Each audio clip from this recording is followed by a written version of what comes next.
predators are not the only creatures attracted to this migration. Wildlife photographers also know that if they wait patiently, amazing images will be captured. What you are about to see is the chronicle of this phenomenon, assembled from a composite of the most spectacular footage ever gathered. We're talking about herds of hundreds of thousands, up to 1 million. It's absolutely staggering. It's probably one of the greatest spectacles, at least mammal spectacles, you're ever going to see in the world.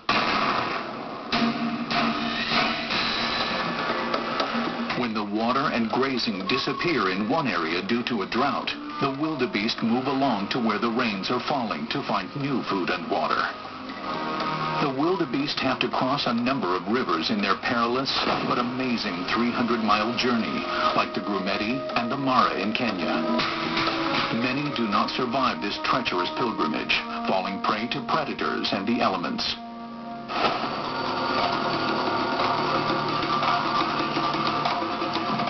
Only the very fittest survive this journey. Lion, leopard, cheetah, hyena, and crocodile consider these migrations an all-you-can-eat buffet, preying on them as the hordes slowly move through their various domains. And you've got to remember, the whole place is covered with lions. There's 3,000 lions across the park, 7,000 hyenas, 10,000 carnivores waiting to eat you. Even something as simple as getting a drink of water can be a costly decision for the wildebeest. The wildebeest is not safe at the water's edge. They're going right out there trying to drink as much as they can and then get back out onto the land.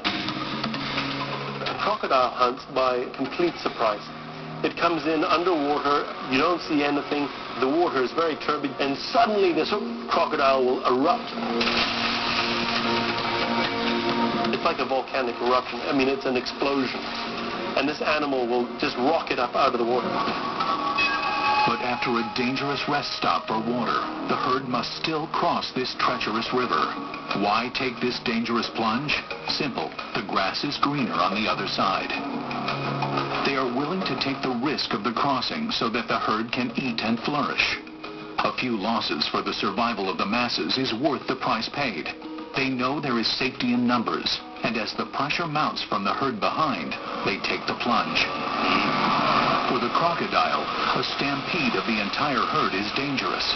The wildebeest, with their powerful hooves, can trample a crocodile while stampeding in mass across the river. But if the crocs get hold of a stray, the result is terrifying. When a crocodile bites, it doesn't have a clean bite. It bites on, and then it rolls. And so not only are you drowning, you're having limbs twisted off you. So it's probably the most horrendous predation act that you'll see. I'm sure for the animal, it happens so fast and there's such panic that it doesn't really feel very much, but it's actually quite horrendous to watch.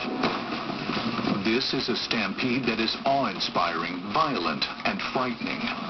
Being in the middle of such a storm of powerful animals is unlike anything else. If you imagine a grassland, a plains, that you can see long distances in all directions, if you fill that with a bunch of large-bodied animals, and they're all moving in some coordinated or semi-coordinated fashion in a particular direction over the long term, that just is raw nature at its best. Predation is a predictable phenomenon, but in 2007, something unique occurred. A horrible tragedy that we examine in depth.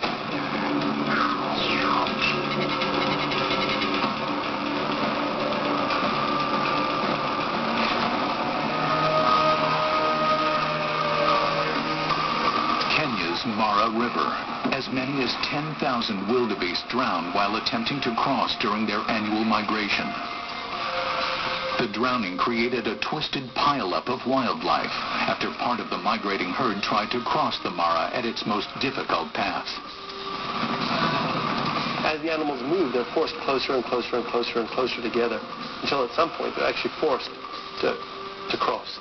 They're quite often milling around an area where they are going to cross. They might mill there for 2 or 3 days, waiting, watching, seeing what's happening.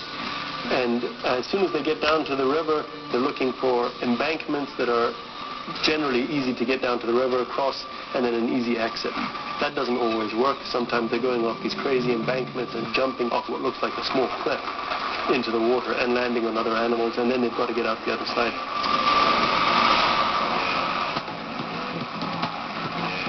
As this footage shows, the first animals into the river often fail to cross and drown, while others continue to stampede into the water behind them and on top of the dead.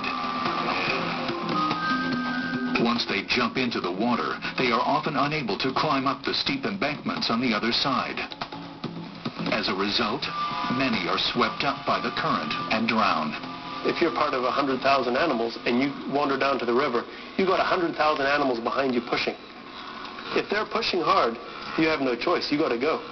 It's a crowd dynamic. It's like being in a rock concert and being squished against the front panel. So essentially what probably happened in 2007 is exactly that. An animal went down to start having a look. The pressure from behind was so large that they all jumped in, a bit like lemmings.